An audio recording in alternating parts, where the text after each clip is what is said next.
Даю упражнения для разгрузки икроножных мышц. Они у нас находятся в гипертонусе зачастую, потому что мы ходим, стоим весь день. Поэтому важно делать самомассаж, расслаблять их.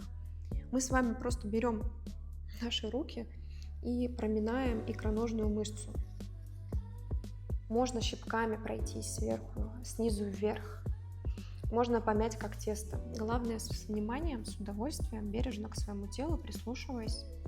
И находя какие-то точки, может быть, где-то есть более неприятные точки, там зафиксировать свое внимание и поразминать подольше.